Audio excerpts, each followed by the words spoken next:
우리가 지난 시간에 이제 배운 바대로 제40문에 처음으로 우리에게 주신 하나님께서 사람에게 주신 것이 있다, 주신 법이 있다라고 말씀하셨어요. 하나님께서 온 우주를 창조하신 후에 그 우주를 관리할 그 관리자를 사람을 마지막으로 창조하신 후에 온 에덴을 다스리게 하시고 온 피조물들을 다스리게 하시는 일들을 맡기셨습니다. 다른 피조물들과는 다르게 특별히 사람은 누구의 형상을 닮았다고 그랬죠? 하나님의 형상을 닮았다. 그 형상을 닮았다는 게 지난 시간에 배운 바대로 사람의 영혼 안에 하나님의 형상을 새겨 넣으셨다라고 이렇게 나누었었어요. 대표적인 거 세 가지가 있는데 그게 뭐냐면 지식과 거룩함과 의로움이다. 하나님을 닮은 형상 중에 대표적인 그 세 가지가 사람에게 있다라고 했어요. 그래서 아담과 하와는 하나님을 아는 지식이 충만했죠. 그 다음에 거룩했어요. 근데 의가 있었어요. 의가 있어서 그 하나님께서 주신 그 법을 지킬 수 있는 능력도 있었고 또 능히 지키고 있었어요. 하나님을 또 죄가 없는 상태였기 때문에 하나님을 온전히 즐거워할 수 있는, 그러니까 하나님께서 소요림답 제1문에 나와 있는 것처럼 사람의 제일 첫 번째 되는 중요한 목적이 무엇입니까? 라고 할 때 그 대답, 하나님을 영화롭게 하고 하나님을 존귀하게 여기고 합당하게 하나님 앞에 살아가면서 하나님을 영원토록 즐거워할 수 있는 상태, 그게 바로 아담의 상태였어요. 그죠? 그래서 아담과 하와는 타락 전에는 정말 그 소리 문답 제1문에 부합하는 삶을 살았던 거예요. 근데 이 사람에게 하나님께서 도덕법을 그 영혼의 양심에 새겨주시고 그래서 지킬 수 있는 힘도 주시고 또 사람이 하나님 앞에 지킬 수 있는 그 권리가 있다고 그랬어요. 그 권리가 뭐라고 했었죠? 하나님의 말씀에 온전하게 순종하는 게 사람이 할 수 있는 유일한 권리였다. 그래서 주인이 하나님이시니까. 그죠? 자, 그 선하신 하나님께서 사람을 특별히 사랑하셔서 자신의 형상대로 사람을 창조하셨고 모든 것을 다스릴 수 있는 권세를 주셨고 사람들은 아담과 하와는 하나님 앞에 마땅히 순종하면서 자신의 권리를 다 사용하고 있었어요. 그 아담과 하와에게 하나님께서 처음으로 주신 그 법이 무엇이었냐면 도덕법이었다. 그래서 그 도덕법은 모든 사람의 양심에 새겨 주신 것이다 라고 지난 시간에 나누었었어요. 뿐만 아니라 그것을 지킬 수 있는 능력도 함께 주셔서 전혀 양심에 거리낌 없이 어떤 외부의 어떤 그 방해 요소 없이 아주 자원하는 마음으로 자발적으로 하나님 앞에 그 도덕법대로 살아갔던 존재들이었습니다. 근데 이제 죄가 들어온 것이 이제 문제잖아요. 그죠? 타락으로 말미암아서 도덕법을 지킬 수 있어요? 없어요? 이제? 없어요. 불능의 상태, 무능한, 그걸 이제 전적 타락, 그다음에 전적 타락과 항상 세트 메뉴로 나오는 게 뭐냐면 전적 무능력이에요. 그러니까 죄로 말미암아 타락해서 오염되어 있기 때문에 능력을 행사할 수 있다 없다? 없어요. 이제 하고 싶어도 할 수 없는 거예요. 그래서 선을 한다고 해도 겉으로는 선행을 하는 것처럼 불신자들이 선행을 하는 것처럼 보이지만 그 안에는 오염이, 죄로 말미암아 오염이 항상 들어있는 거예요. 그 중심에는 항상 자신의 그 탐욕을 추구하는 이기적인 마음이 항상 그 선행에도 포함되어 있는 거예요. 아담이 원래 가졌던 그 마음이 이제 사라지게 된 거예요.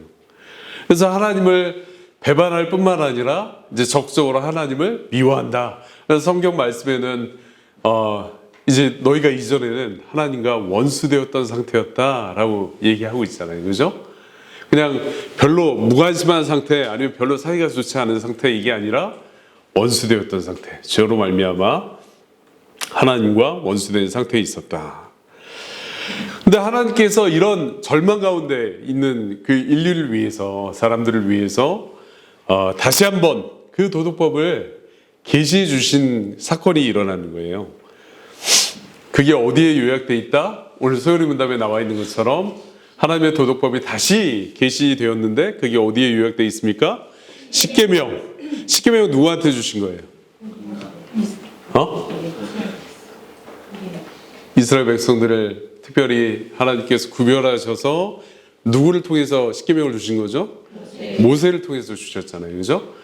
처음에 그 시내산에서 모세가 하나님을 대면해서 십계명을 받을 때 두 돌판에 하나님께서 친히 기록해 주신 거잖아요. 근데 그 돌판을 처음에 가져왔을 때 이스라엘 범죄함으로 말미암아 모세가 그 돌판을 깨뜨리고 다시 십계명을 또 받잖아요. 그죠?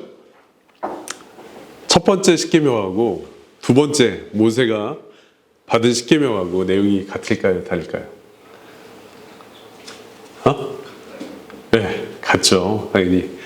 이건 뭘 의미하냐면 하나님의 말씀의 그 계명은 불변한다는 것을 의미하고 돌판에 정확히 새겼다는 그 내용도 동일하게 첫 번째 돌판과 두 번째 돌판의 그 내용이 정확하게 일치합니다. 하나님의 계명은 변함이 없어요. 여기서 더 나아가자면 이 도덕법은 진짜 본질적인 그 내용을 따진다면 모세 때 처음 주어진 것이 아니라 언제 처음 주어졌다? 아담에게 처음으로 주어졌다. 아담의 양심에 하나님께서 도덕법을 새겨주셨다고 얘기했잖아요. 그죠? 그 아담에게 있던 도덕법하고 모세가 받았던 십계명하고 같을까요? 다를까요? 내용이 본질적으로 같아요. 그래서 원래 그 하나님의 이 오늘 소요리 문답에도 나와 있는 것처럼 도덕법이 어디에 요약되어 있는가? 십계명이 요약되어 있다는 거잖아요. 그러니까 원 그 소스에서 요약이 돼서 우리에게 다시금 계시되었다. 계시가 중요한 거예요. 계시가 하나님께서 우리를 여전히 사랑하시기 때문에 십계명을 다시 주신 거예요. 왜냐하면 타락으로 말미암아서 하나님의 뜻을 알 수가 없기 때문에 알려고 하지도 않고 관심도 없고 그걸 적극적으로 대적하기 때문에 하나님께서 너희들 그렇게 머물러 있으면 내 뜻이 무엇인지도 알지 못하고 내가 어떤 존재인지도 알지도 못한 상태에서 원수된 상태에서 죽게 될 거다. 그래서 하나님께서 다시 그 뜻을 계시해 주신 거예요. 십계명을 통해서. 그래서 소요리 문답의 그 내용을 정확하게 말씀하고 있습니다. 이 도덕법이 십계명을 통해서 요약되어 있습니다. 라고 이제 고백을 하고 있는 거고요. 그래서 우리가 본질적으로는 지금 방금 말한 것처럼 모세 때에 처음 도덕법이 나온 것이 아니라 아담의 때 이미 하나님께서 양심에 도덕법을 새겨 넣으셨다. 그 내용과 십계명의 내용이 다르지 않다는 거예요. 본질적으로. 하나님의 뜻은 불변하시다. 그죠? 자, 오늘 아까 제가 마태복음 22장 37절에서 40절 말씀을 찾아보자고 얘기했는데 같이 한번 읽어보겠습니다.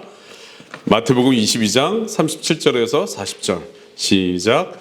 예수께서 이르시되 네 마음을 다하고 목숨을 다하고 뜻을 다하여 주 너의 하나님을 사랑하라 하셨으니 이것이 크고 첫째 되는 계명이요 둘째도 그와 같으니 내 이웃을 내 자신과 같이 사랑하라 하셨으니 이 두 계명이 온 율법과 선지자의 강령이니라. 아멘.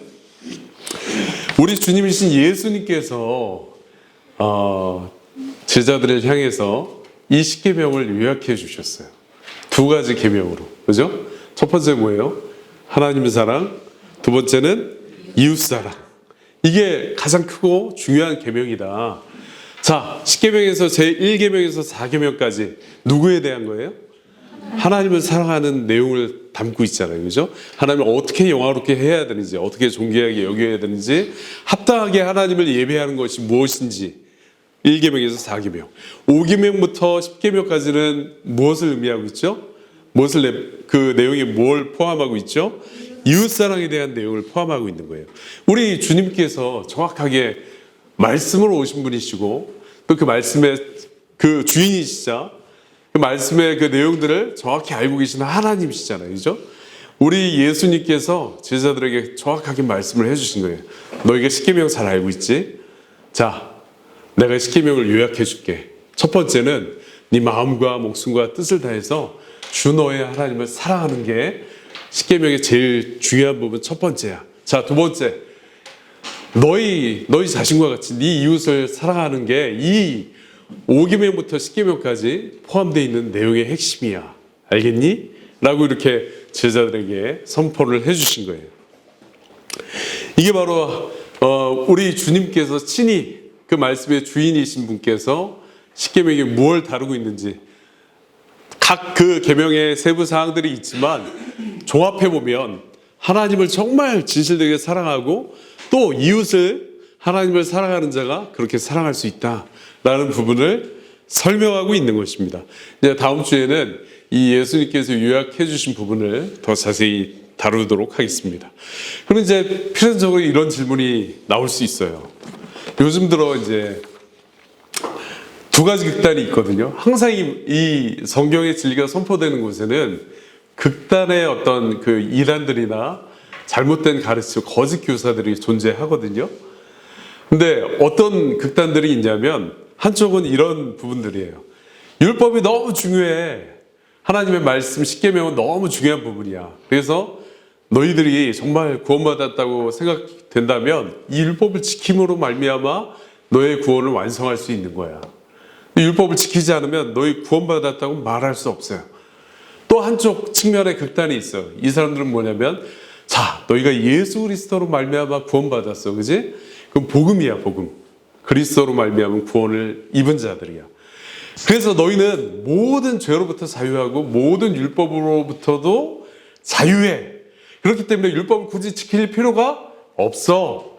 라고 주장하는 이걸 이제 어려운 용어로 말하자면 율법 폐기론자라고 하는 거고 아까 그 율법을 꼭 지켜야 돼. 그래야 너의 구원이 정말 보증될 수 있어. 라고 얘기하는 사람들은 행위 구원론이다. 라고 얘기하는 거예요. 이 양극단이 어제 오늘 이렇게 발생한 게 아니라 정말 수천 년 동안 계속적으로 있어 왔어요. 그럼 율법은 유익할까요? 무익할까요? 그러니까 좋은 것일까요? 나쁜 것일까요? 복음을 우리가 믿고 있는데 율법이 굳이 필요한 걸까요? 그리스도로 말미암아 예수님께서 율법을 다 완성하게 이루시고 죄와 사망을 다 이기시고 율법의 저주도 다 깨뜨리셨는데 그 율법이 여전히 우리한테 유효할까요? 율법은 선한 것입니까? 아니면 악한 것입니까? 선한 것이죠. 이 원리가 있어요. 원리.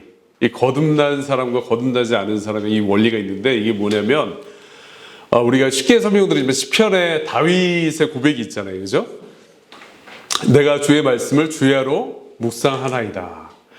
이 말씀이 송이꿀보다 더 달다. 그다음에 주의 율법을 내가 주야로 묵상하고 주의 율법이 내 생명보다 더 귀하다라고 이렇게 고백을 하잖아요. 이게 영적인 거듭남의 원리거든요.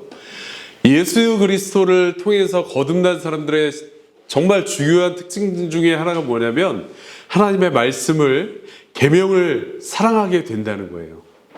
이전에는 사랑할 수 없었거든요.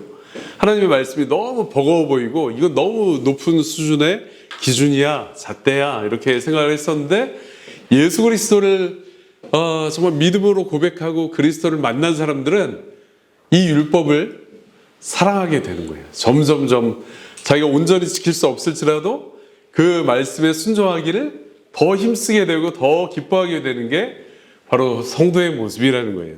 그래서 아까 말한 것처럼 율법 폐기론주의자들처럼 그렇게 말할 수 없는 거예요. 이제 구원받았으니까 율법은 필요 없어. 이제 너희는 복음 시대야. 율법은 필요 없어. 율법의 그 구속력이 너희를 구속할 수 없는 거야. 그리스도로만 말미암아서 오직 예수님으로만 말미암아서 너희는 자유해. 그래서 적당히 육체는 악하지만 영적인 것은 선하기 때문에 적당히 살면 돼. 구원파가 그런 걸 주장하잖아요. 그죠? 구원 이후의 모든 것들이 만사형통이다. 이렇게 주장하는 거예요. 한 번 구원은 영원하다. 그 자체의 말씀은 맞지만 도덕이 같이 따라가지 않는 그 삶이 없는 것은 야고보가 말한 것처럼 죽은 믿음이다 라고 하는 거예요. 그래서 우리는 율법을 사랑하는 사람들입니다. 성도는. 왜냐면 하나님께로부터 나온 거잖아요. 율법도. 그죠? 다만 우리가 타락 죄로 말미암아 지킬 수 없었던 것을 그리스도 안에서 다시금 회복되어서 그 율법을 사랑하게 된다는 거예요. 그래서 하나님께서 구약에 이렇게 예언을 해놓으신 거예요. 이제 내가 너희에게 새 마음을 줄 것이다. 너희가 이전에 지킬 수 없었어. 근데 이제 너희가 성령으로 말미암아 거듭나게 되면 어떻게 되냐면 성령께서 주시는 새 마음을 통해서 하나님의 말씀을 사랑하게 되고 사모하게 되고 지키게 될 것이다. 그래서 그 지키는 것을 통해서 또 하나님의 사랑을 더 확증하게 되게 될 것이다 라는 부분입니다.